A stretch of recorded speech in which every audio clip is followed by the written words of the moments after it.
As the dawn of the Korean War enveloped the rugged terrain, a squadron of Centurion Mk tanks advanced into a strategic position.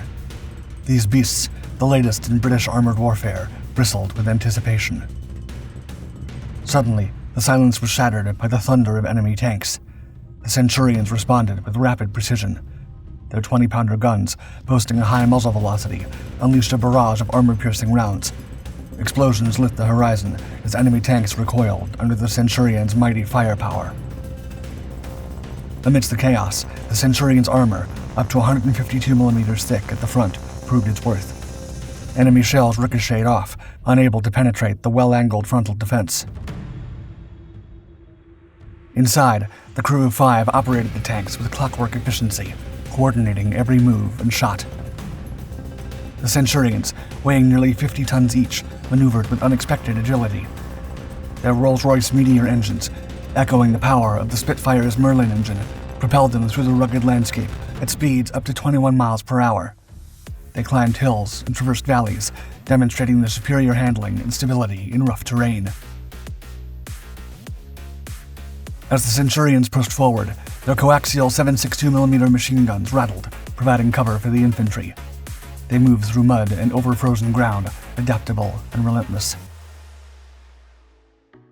Regrouped under the fading Korean skies, their journey was far from over. These machines were destined for battlefields across the globe. Their advanced design and proven combat effectiveness set them on a course to outpace their contemporaries, the American M45 Patton and the Soviet T-55. After developing the first tanks during World War I, the British struggled to come up with innovative and functional designs after the global conflict.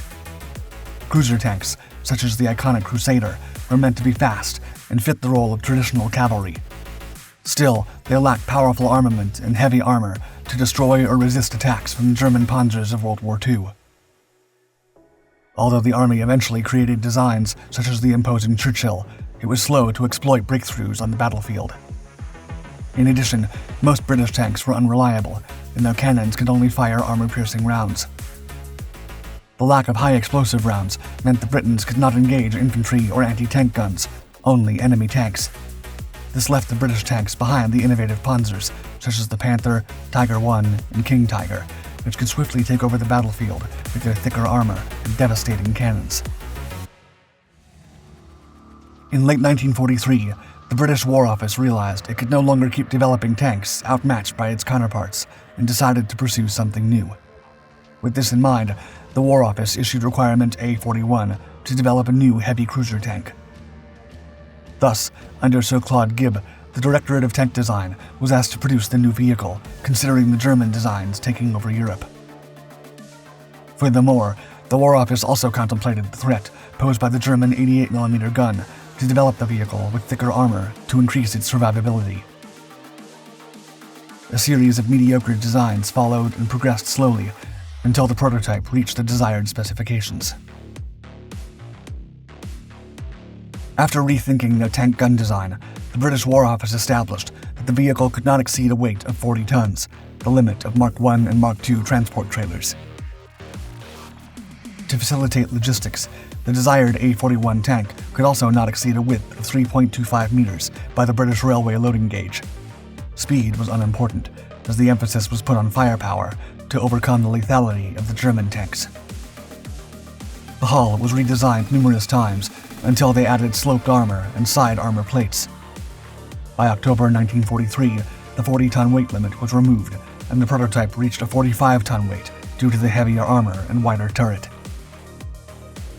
The War Office concluded the potential of the new design could not be limited by logistics and allowed the Tank Design Directorate to design it freely.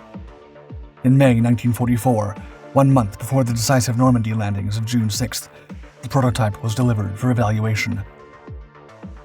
Soon, over 20 models with different armaments were ordered. From 17-pounders to 20mm Pulsar guns, all were tested to develop the best combination, performance, and firepower. The result was a 45-ton tank that featured sloped armor like the German Panther and the Soviet T-34 tank. It was powered by a Meteor engine, based on the powerful Merlin engine employed by the Spitfire aircraft.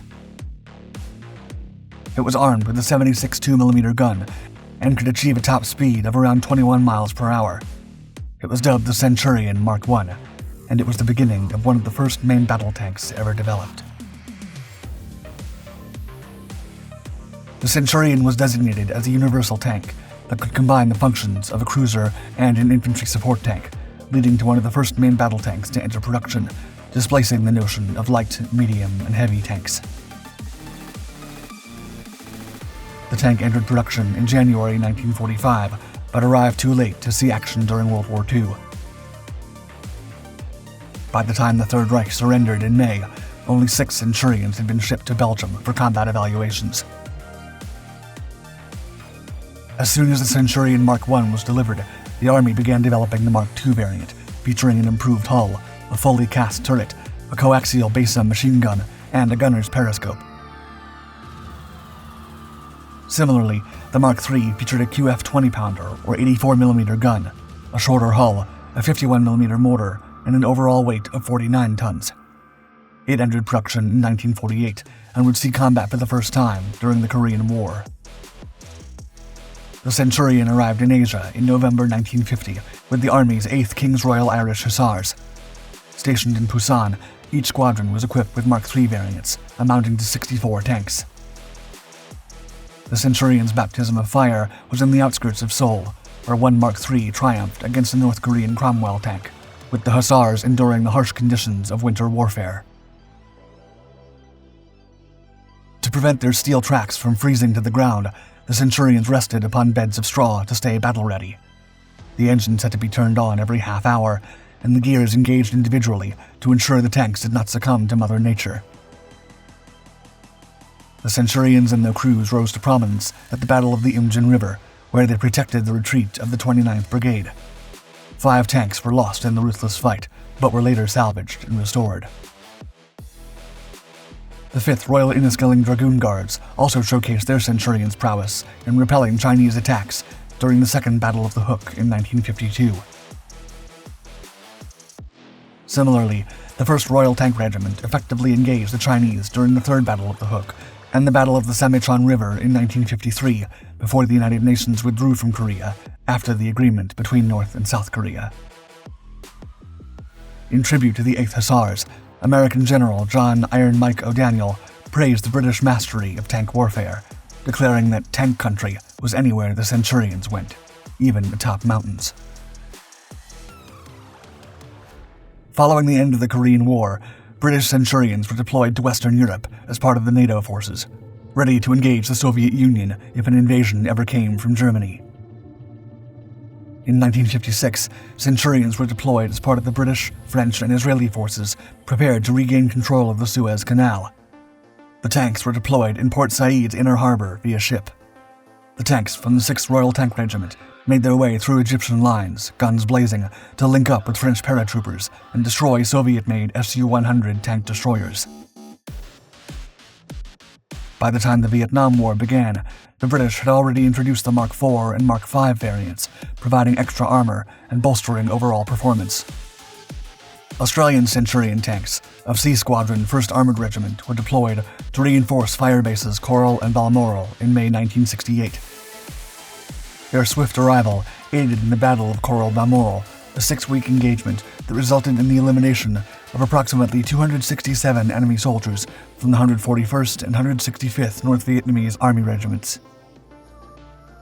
The Australian forces managed to capture 11 prisoners, along with numerous enemy weapons, including 36 crew-served weapons and 112 small arms. Following the battle, the deployment of Centurion tanks intensified. Centurion crews quickly adapted to the jungle conditions, removing armored side skirts to prevent vegetation and mud buildup. Each tank carried a load of 62 rounds of 20-pounder shells and ample machine gun ammunition.